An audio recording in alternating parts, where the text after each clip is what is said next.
Hare Krishna. In this particular video, I'm going to talk about something which is extremely dear to my heart, because this is something that I practice. I'm a student of, and the name of this yoga is called Supramental Yoga or Integral Yoga.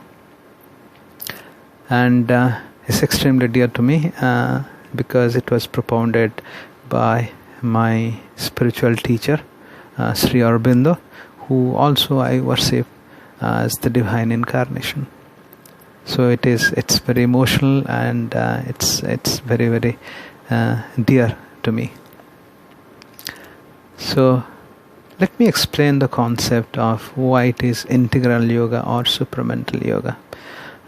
Because it takes the essence of bhakti yoga, jnana yoga, karma yoga, and also a bit of tantra. It takes the essence of essentially all the good things or the objectives of all of them, and then it adds one more dimension to it, and that dimension is supramentalization of the lower consciousness or the nature.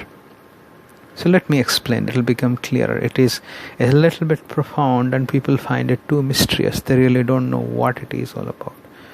In the Jnana Yoga, we essentially try to find union. The soul or the consciousness tries to unite itself with the formless aspect of the God.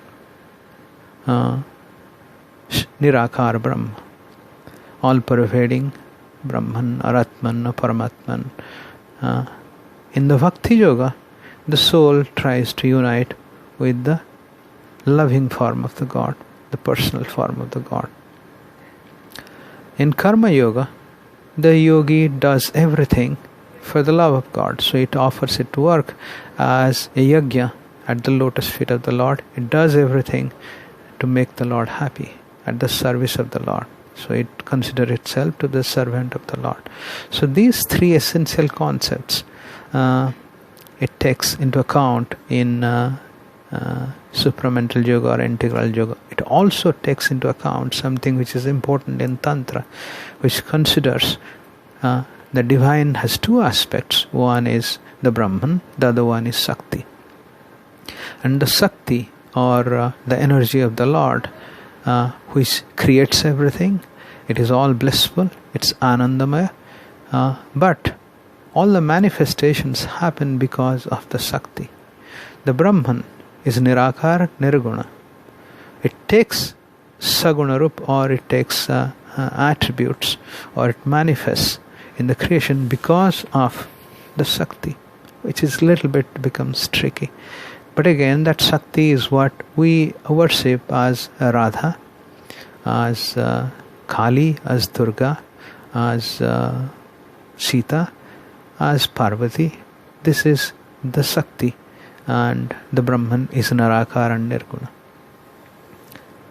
So it takes all these concepts and it also adds something to it. And what is that? Because all these three aspects recognizes, Bhakti, Jnana, Karma and Tantra recognizes that the material world is unconscious. Material world is cause of suffering.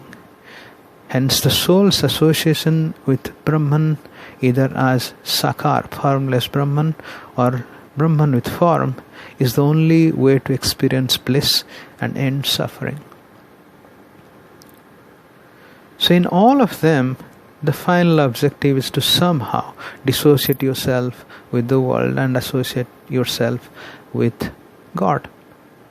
But Supramental Yoga makes a change to that. It says the world or the nature can also be transformed into God-like stuff. For example, the mind, body and life energies, these are all material energies.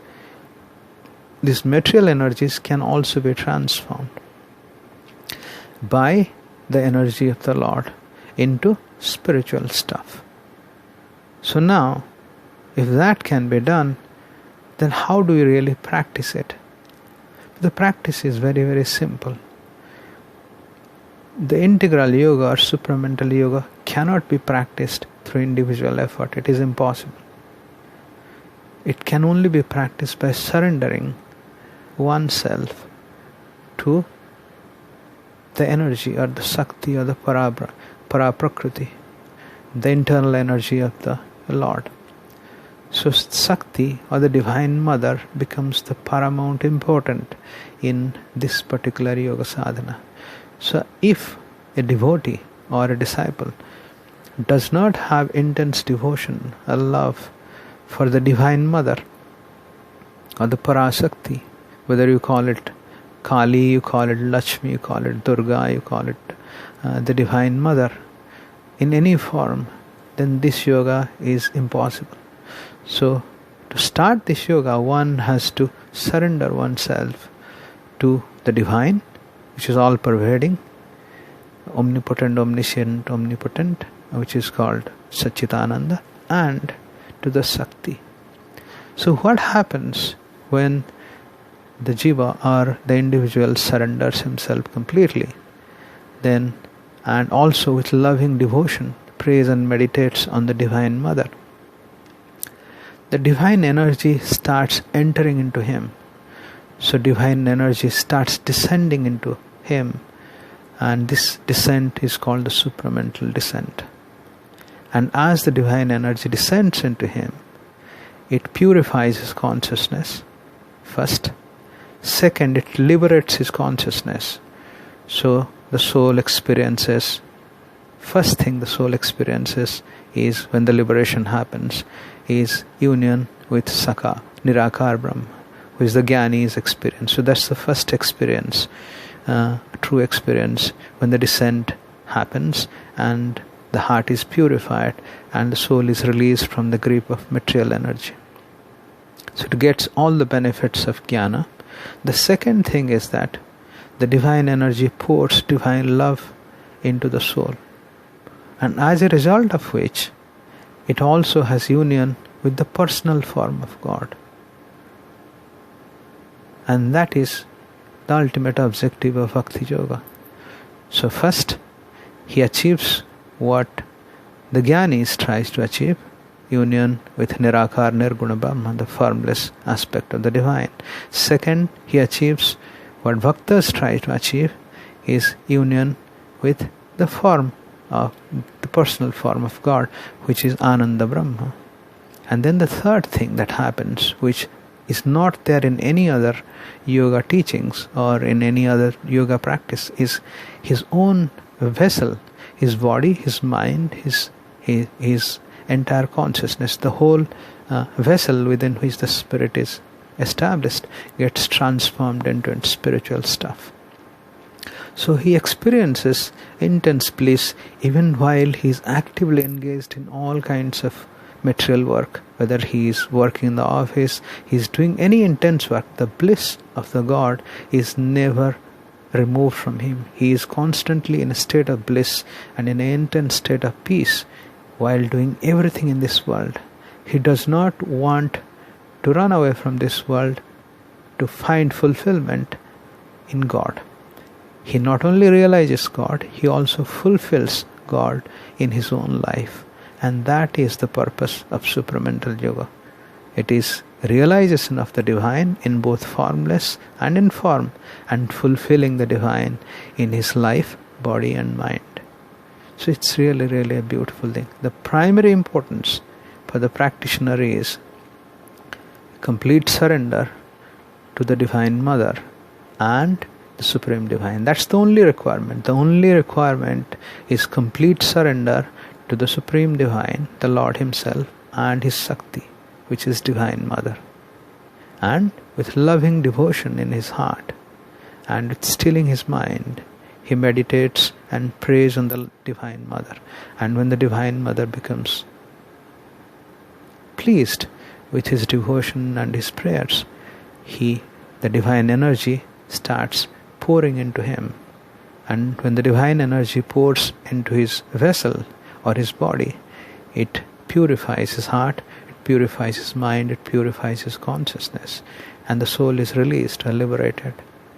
And the practitioner experiences the liberation or union with the formless aspect of the God. Then the Divine Mother pours divine love into the soul, by which a transcendent senses of the spirit awakens, through which it experiences union with the formless aspect of the God, or Ananda Brahma. And finally, his whole vessel, his body, mind, and life energies are transformed into their spiritual stuff or supramental stuff. And when that happens, the person experiences the bliss of God while intensely involved in the activities of the world. He never loses that bliss, even for a moment. So it fulfills two things. The first one is union with God. The second one is fulfilling God in his life. He never thinks of leaving this world for some heaven or union with God. He fulfills him in this world, and he loves the world, and he realizes the world is nothing but the divine form, the love form of the God. And that is the purpose of supramental yoga. I hope I have explained it as simple as possible. Hopefully, I'll be talking more about it in subsequent videos. I'll try to take you into details of supramental or integral yoga of SriAurobindo. Hare Krishna. Thank you.